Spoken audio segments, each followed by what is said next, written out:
Hiaasen, Chapter 22. Raven Stark occasionally puzzled over her loyalty to Derek Badger, who was bossy and demanding and who didn't appreciate all her hard work. But she was a team player, and she took personal pride in the success of Expedition Survival. As exasperating and childish as Derek could be, he was still the star and her main responsibility. "Never heard of him," said the police sergeant, whose name was Ramirez. "Are you serious?" Raven asked. "I don't watch kiddie TV." "It's not kiddie TV. 57% of our viewers are adults." They were sitting inside Derek's motor coach, sipping coffee, hoping for the weather to clear so that a proper search could begin. Every passing minute was frustrating for Raven, knowing Derek was alone somewhere in the wilderness. Given his lame sense of direction, he had virtually no chance of finding his own way back to civilization. "I understand your concern," Ramirez said. "But we've got a violent suspect out there who's holding at least one hostage. That's our first priority. Catch the guy before somebody gets hurt." In her heart, Raven knew the policeman was right. Derek had run off on his own, but Mickey Cray had been kidnapped against his will.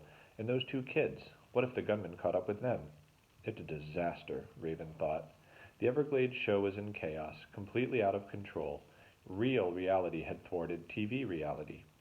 A local news crew had shown up at Sickler's place 5 minutes behind the police, and by tomorrow an army of media would be camped outside. The director and the cameraman were making morbid bets on how long it would take for Derek's body to be found. What else could go wrong? Meanwhile, back in California, Raven's boss didn't seem to be losing much sleep over his star's disappearance. It was show business after all. Anybody, no matter how famous, can be replaced. Raven knew the cold-blooded rules of the game. Ever since signing on with Expedition Survival, she'd hoped someday to become a big-time TV producer like Jerry Germain. Now that dream would likely never come true, thanks to Derek's latest fiasco. The script had said nothing about eating a bat. Raven partly blamed herself. Who knew Derek better than she did? The man would do anything to shock his audience and to make himself appear fearless. In truth, Raven wasn't totally crushed that she'd lost her opportunity to become a producer. Being stuck in a Hollywood office all day long, taking meetings, yakking on the telephone, it didn't sound like loads of fun. Coddling an egomaniac like Derek was a chore, but Raven did enjoy traveling to exotic locations and working outdoors. Maybe another job like that would open up at a different network. "This particular individual, Jared Gordon, we busted him a year ago for a DUI, the police sergeant was saying. He tried to punch one of our officers and got himself tased." Raven said, "His daughter had a black eye when she got here. I think she's running from him." It was something the authorities should know. "The witnesses said he stunk of beer," Sergeant Ramirez remarked. "He also stole a 12-pack from Mr. Sickler's store. Alcohol and firearms. Not a good combination." The sergeant kept peering out a window to see if the rain was letting up. "Soon as we catch a break, we'll get the chopper airborne," he said. "Who knows? Maybe they'll come across Mr. Beaver while they're looking for the others." "It's Badger," Raven said. "I never met a survivalist. How do you get a job like that anyway?" She smiled wanly. "First you need a TV show." The more she thought about it, the more ashamed she felt for suggesting to the police that finding Derek was more urgent than capturing the dangerous Jared Gordon. "What do you know about the hostage?" Sergeant Ramirez asked. "See for yourself," Raven said. She placed a disc into the DVD machine and played the uncut footage of Derek being thrashed by Alice, the Wrangler's giant alligator. The sergeant was fascinated. "Who's the chubby dude with the orange hair?" "That would be Mr. Badger." "And the crazy guy who jumped in to save him?" "That's Mr. Cray, the one who got kidnapped by the gunman." Sergeant Ramirez cocked an eyebrow. "Could I see the video again?" "Certainly." They watched the gator scene 2 more times. Afterward, Sergeant Ramirez said, "Wow, that Cray dude has no fear." "He's an unusual person," Raven agreed. The sergeant put down his coffee cup. "I'm betting Jared Gordon's got his hands full right now. What do you think?" After T-boning the cypress log, the airboat crashed upside down into the grassy flats. Mickey Cray landed on a natural cushion of cattails 10 yards away. Surprisingly, his head didn't ache and his vision was perfect. When he saw the wrecked boat, he felt sure that Tuna's father was either dead or badly injured, but he was wrong. Jared Gordon clambered from underneath the overturned hull and trained his pistol on Mickey. "Don't you move!" "Anything you say, brother." "Come grab the beer." Jared Gordon had chipped a front tooth, but otherwise was unhurt. The leather belt in which he'd strapped himself to the driver's platform had held tight, saving him from being thrown under the weight of the boat. Mickey was amazed that the man had hung on to the gun. "Let's go," Jared Gordon snapped. "Take it easy." Together they set out through the stinging rain in search of high ground. Mickey led the way, lugging the carton of beer. Overhead the sky continued to flash and quake. The muck was so thick that it sucked the boots off their feet. Jared Gordon staggered and cussed and staggered some more. Mickey kept watching for an opportunity to snatch the revolver. But not once did Jared Gordon fall. It was very discouraging. After an hour the lightning stopped and the downpour let up. They came upon an elevated ridge of hardwoods, and Tuna's father insisted on stopping for an adult beverage. Mickey handed him a beer, which he chugged down hastily. He signaled for another and asked, "Now what?" "We wait." "For what?" "Help." "I don't need help," Jared Gordon said. "I need to find my little girl." "Well, "Can you walk on water?" "What are you talking about? Of course I can't walk on water." "Well, me neither," said Mickey, "which means we're stranded." Tuna's father waggled the gun menacingly. "Oh, no, we ain't stranded." "What, you expect me to carry you through the mud like a baby?" "That's what it takes." "Not happening, amigo." Eh? It dawned on Jared Gordon that his captive wasn't particularly afraid, despite the threat of a loaded weapon. "Without me," Mickey said, "you'll never find your way out of here. You'll croak in this swamp, lost, drunk, and all by your lonesome. That's a fact."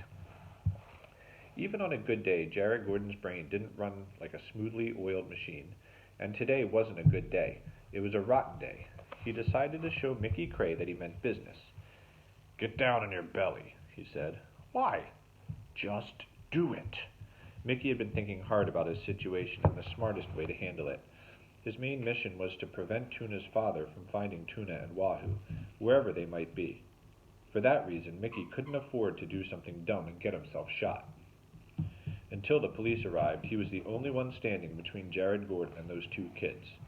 So reluctantly he did as he was told. In the wet grass he lay down, prepared to roll away violently if the man began firing at him. However, Jared Gordon stepped off in another direction. "Look here," he said, and leveled the pistol at a tall white heron in the reeds. Mickey raised his head. "Hey, don't do that. I'll catch us some fish." "This ain't about lunch." It required every bit of Mickey's self-control for him to remain still while Jared Gordon took aim. Herons were wondrous birds, sly and elegant stalkers of minnows. A curious young male sometimes visited the pond of the Everglades set behind the Cray's house. Wahoo had named it Harry. "What the bleep are you trying to prove?" Mickey said. "Shut up." Tuna's father pulled the trigger and a single shot echoed. The white heron flew away, squawking indignantly. "Darn," Jared Gordon muttered, lowering the gun. Mickey thought, good. Only 3 bullets left. The rain eased to a drizzle, and the thunder faded. Wahoo and Tuna couldn't sit still anymore. They left Link resting under the tarp and ventured out to explore the island. "Stay quiet." Give me my hat. Sorry. The rain eased to a drizzle and the thunder faded. Wahoo and Tuna couldn't sit still anymore. They left Link resting under the tarp and ventured out to explore the island. "Stay quiet," Wahoo whispered. "Duh," said Tuna. With caution, they picked their way through the underbrush. Wahoo spotted a patch of poison ivy and detoured around it. The first major sign of life and death was a Burmese python coiled around a limp purple gallinule. The python was only a 7-footer, much smaller than Beulah, but still the bird had no chance. Tuna stopped as if she'd walked into a brick wall. Never had she witnessed such a scene in person, only on TV nature programs. Unable to identify the reptile, she wanted to look it up in one of the field guides in her tote bag. "No, let's keep going," Wahoo said. "It won't come after us later?" "Don't worry, Lucille. We're not on the menu." He could see she was rattled. Memorizing the scientific names of wild species wasn't the same thing as entering their world. The bird had died so that the snake wouldn't starve. "Pretty brutal," Tuna said. "Humans can be worse. They do things out of pure meanness." "Tell me about it." Wahoo heard the pain in her words. "I didn't mean it that way," he said. "No big deal. Daddy is what he is." They circled the feeding python and moved on. Tuna's flip-flops kept sticking in the mud, so she kicked them off. Because of the heavy downpour, the borders of the tree island had shrunk with the rising water. Wahoo pointed out a drag mark where the hefty gator had crawled up on a bank to sleep. "Where's he at now?" Tuna asked, looking around. "Stop worrying." "I'm not worried." Wahoo was the first to spy the empty airboat, its propeller blades showing through a gash in the cattails. He crouched low and pulled Tuna close. "Is it them?" she whispered anxiously. "I don't know. Stay here while I check it out." "No way." "I'm serious," Wahoo said. "Me too, Lance. I go where you go." They approached with cat-like caution. Tuna's legs were speckled with mosquitoes, but she didn't dare slap at them for fear of being heard. Wahoo listened intently for voices, especially his father's.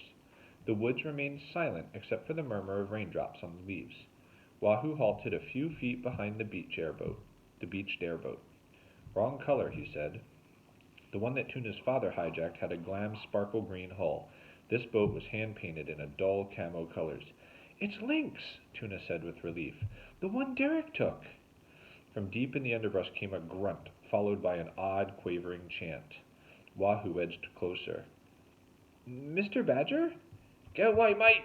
The bogus Steve Irwin accent was unmistakable. "Go away, mate!" "It's totally him," whispered Tuna. The off-key chanting resumed. "Icalaro, Icalaro, como mucho, Icalaro." "Are you hurt?" Tuna called. "You lost," Derek barked. "If you know what's bloody good for you." Tuna followed Wahoo toward the hoarse voice in the woods.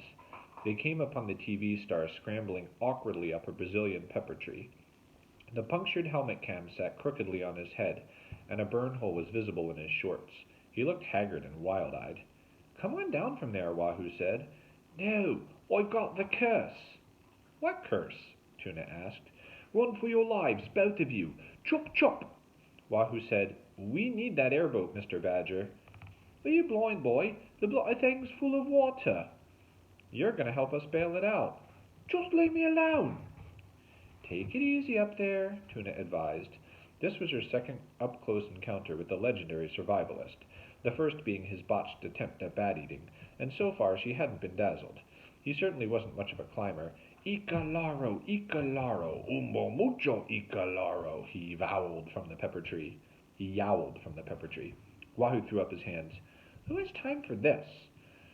"It's the curse of the undead," Derek decreed hoarsely. More like curse of the unglued, thought Wahoo. They heard a sharp pop like a car backfiring. Then a heron began to screech. Tuna spun around. "Was that a—" "Gun." "Yeah," Wahoo tensed. They were downwind from the shooter, although the distance was difficult to guess. 100 yards? 200? Something tumbled through the branches and landed with a thud at Tuna's feet. It was the battered helmet cam.